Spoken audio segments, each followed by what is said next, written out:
Raider Nation, what's going on? It's Mitchell Renz here, host of the Raiders Report, and coming up on today's show, we're going to go through an ESPN 3-round mock draft. I'm going to tell you what Mel Kiper and Field Yates thinks that the Raiders are going to do at pick 637, and who knows, there might even be a trade. Also, a lot of draft rumors, especially around Shedeur Sanders in today's video, that you need to see what an NFL insider has to say, especially if you think the Raiders are going to take him at number 6. And then I'm going to be doing a reaction to each of the picks here from ESPN. So let's start here at the very top of the mock. Cam Moore, Travis Hunter, they go off the board at 1 and 2. Abdul Carter, Will Campbell, Mason Graham go off the board at 5. From what it sounds like right now, I would actually say that top 4 might be one of the most consistent I've seen from top 4s. Mason Graham seems to be consistently going off the board as well at number 5. So coming in here at number 6, the Las Vegas Raiders, they are going to take running back from Boise State, Ashton Jeanty. Jeanty is also the player that I have said that I believe is the most likely selection by the Silver and Black, and Mel Kiper agrees with that statement. He says, let's go get the Raiders' new coach, Pete Carroll, his running back. Las Vegas averaged 3.6 yards per carry last season, lowest in the league. Jeanty has the elusiveness and vision to rip off big runs and completely change the Raiders' ground attack. I know that Mel and ESPN believe that the Raiders are going to end up going with Jeanty just because of the amount of mock drafts that we've seen with Jeanty going off the board of the Raiders at number 6. I've also said that Jeanty is the betting favorite for the Raiders at 6, and ESPN, though, has passed on Shedeur Sanders multiple times in some of their mock drafts. And I think for a lot of people out there, they don't think that that's going to end up happening. So my question to you is this. Will the Las Vegas Raiders end up passing on Shedeur Sanders at number 6? I want you to give me a yes, or I want you to end up giving me a no. And this is going to be one of the top questions out there because I know this for a fact. If it was draft night and both Jeanty and Shedeur were on the board there at number 6, there'd be a lot of Raiders fans going, I want Shedeur. For me personally, I do think that the Raiders end up passing on Shedeur Sanders. And I would say right now that there's probably only a 5% chance that the Raiders end up taking Shedeur. And when you see this report come out here from Albert Breer, you might jump on the train of, yeah, it's going to be surprising if the Raiders end up taking Shedeur Sanders. I'm having a really hard time finding coaches or scouts who believe Sanders is a first-round talent. This, by the way, is separate from any issue anyone has with his personality. Those questions exist, but lots of teams have made exceptions in that department in the past to take on a guy with special talents. The problem seems to be that too many folks don't think Sanders has those type of gifts. What I keep hearing, and this has nothing to do with anyone having some personal issues with Sanders or looking for him to fall in the draft so they can't draft him, it's that he isn't a great athlete on tape, doesn't have exceptional arm talent, and too often does things that simply won't translate to the NFL game. Now, it's not like Sanders is devoid of ability. Even his critics will tell you that he is accurate, smart, tough. Credit him for winning consistently at programs where it's hard to do that. There's production there that doesn't happen if a kid can't play. I don't think Sanders is going in the top 3, and at this point, it feels like it'd be surprising if the Las Vegas Raiders, New York Jets, or Saints took him in the top 10. I've had more than one person say to me that if Sanders goes in the first round, it'll be because an owner gets involved. Where I do agree with this statement that if Pete Carroll and John Spytek have their choice at pick, I really don't think it's going to be Shedeur. If Tom Brady or Mark Davis say, hey, there's a lot of money to be had here, that's where maybe a team kind of gets invested in Shedeur. Because I would say, and I mean this, and I've said this before, I think Shedeur's ceiling is somebody like Geno Smith. I think Shedeur is very accurate, like an Andy Dalton, Geno Smith type of quarterback. And I also know this. The Raiders want you to love Geno.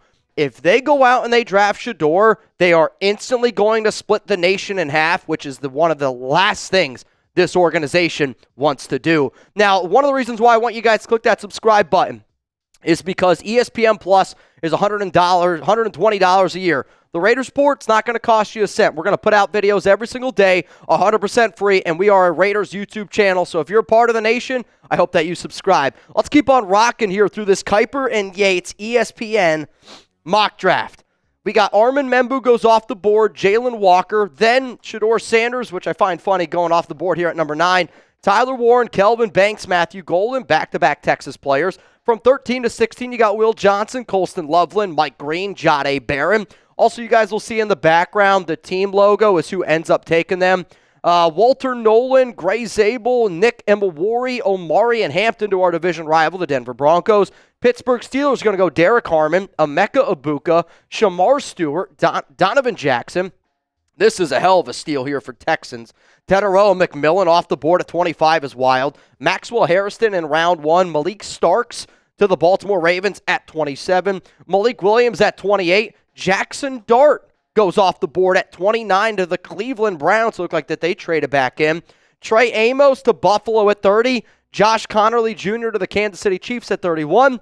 And then Jahad Campbell, Alabama linebacker, going to the Philadelphia Eagles at 32. Coming up next here on the show, we're going to tell you who the Raiders ended up picking in round 2 and in round 3.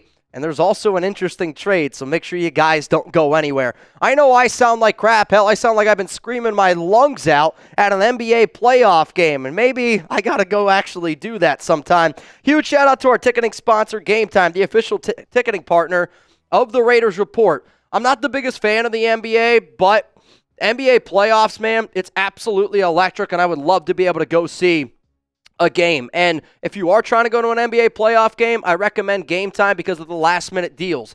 Save up to 60% off by buying last minute for sports, concerts, comedy, theater, and a whole lot more. Download the Game Time app, create an account, use code CHATSPORTS for $20 off your first purchase. Terms apply. Again, create an account, redeem code CHATSPORTS. That's CHATSPORTS for $20 off. Download Game Time today. Take the guesswork out of buying tickets with Game Time. You're going to be able to also get curated deals, which this makes it super easy to find the best price on great seats. The super deal is going to help you get those best prices, the lowest price guarantee, event cancellation, job loss protection.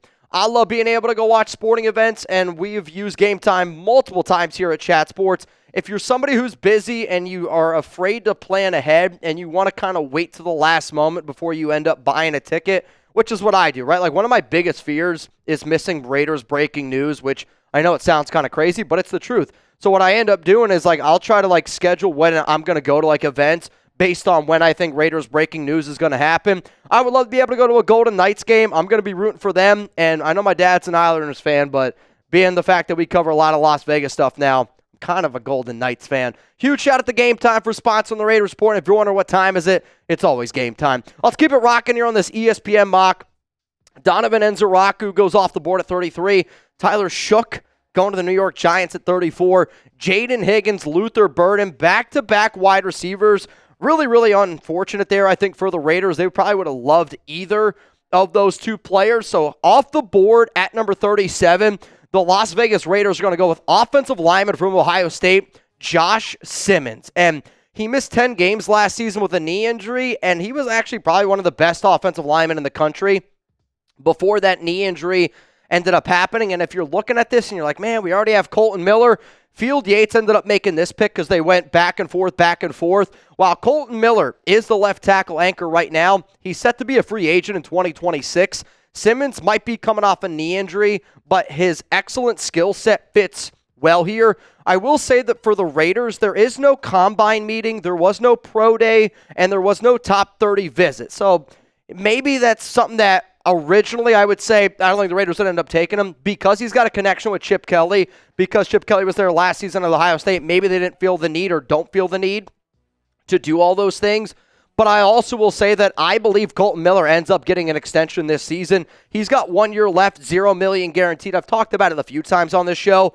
I could see the Raiders giving Colton Miller a 2-year extension, tying him with Pete Carroll for 3 more years, tying him together with Geno Smith. The Josh Simmons pick I like, but I don't know if they're going to be able to play. They would play him right away. They'd probably actually have to put him at left guard. Let's keep it moving here, though, in this mock draft. Kenneth Grant off the board at 38. Trevion Henderson at 39. Azare Thomas goes off the board at 40. We'll kind of roll through these from 41 to 44. I'm also trying to save my voice to the best of the ability. From 45 to 48, keep it moving. Reminder, the Raiders' next pick is going to be on the clock here at number 68. And I like Carson Swessinger. I like Xavier Watts. Or that would have been a player that I would have rather the Raiders gone out and get. Jalen Newell, if you told me if those 3 wide receivers went off the board, I would have said Jalen Newell would be the Raiders' pick there at number 37 because of how much they like that kid. And I've said before, I think Jalen Newell is one of the most likely Raiders picks at wide receiver. JT Tuimoloau, I can never pronounce his name, but that's also somebody to keep an eye on for the Raiders.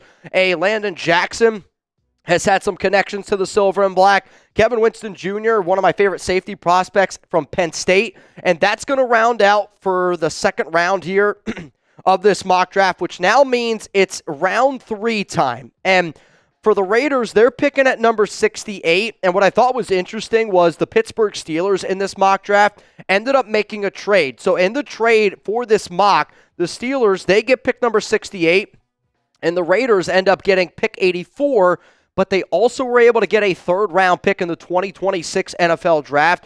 The pick that the Steelers ended up going with here in this was Jalen Milroe. And I know Jalen Milroe was a quarterback that the Raiders honestly also like a lot, and maybe they would, maybe they won't. I mean, if you're Pittsburgh and you still don't have a quarterback into the third round, that's why this trade ends up happening. I do think that the Raiders end up getting good value in this trade because you're able to get another third-round pick in next year's draft, which makes sense for Pittsburgh.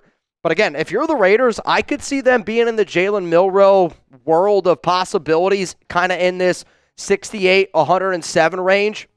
What's also very interesting about this trade is the Raiders have been stockpiling comp picks. You got a 4th, you got a 5th, and you already have a 6th from missing out on some of those free agents that like Trevon Merrick, Nate Hobbs, Roberts playing. They ended up leaving. You don't bring them back. You get comp picks for it. Because of that, I could see the Raiders doing a trade like this where they're going, shit, now we're getting an extra third-round pick in 2026. Because for me, yes, the Raiders are trying to win now, but they are really trying to win in 2026 and in 2027. Coming up here, I'm going to tell you who the Raiders ended up picking at number 83 after the trade for the Pittsburgh Steelers here. But if you do not know, we are going to be live on Thursday and we are going to be live on Friday here at the Raiders Report. We're going to be live doing a Chat Sports mock draft, so all the NFL teams here at Chat Sports, live NFL draft type of feel. It's going to be the first time we've ever done this. It's going to be a lot of fun. I'm also going to be live on Friday for Raiders Friday Happy Hour. But you know what? If you're somebody that believes if you're not first, you're last. Shout out to Ricky Bobby.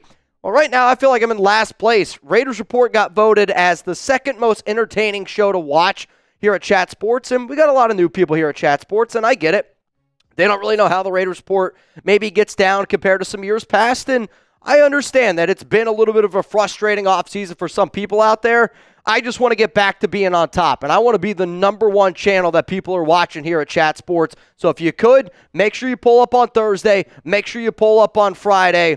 We're going to be doing some deals, and if you've ever wanted to be a part of the Silver and Black Hills or Mount Raider more, those are going to be 2 days I'm going to need you to show up. Let's keep it moving here, though, in this mock draft. Again, Milroe goes off the board at 68 to the Pittsburgh Steelers.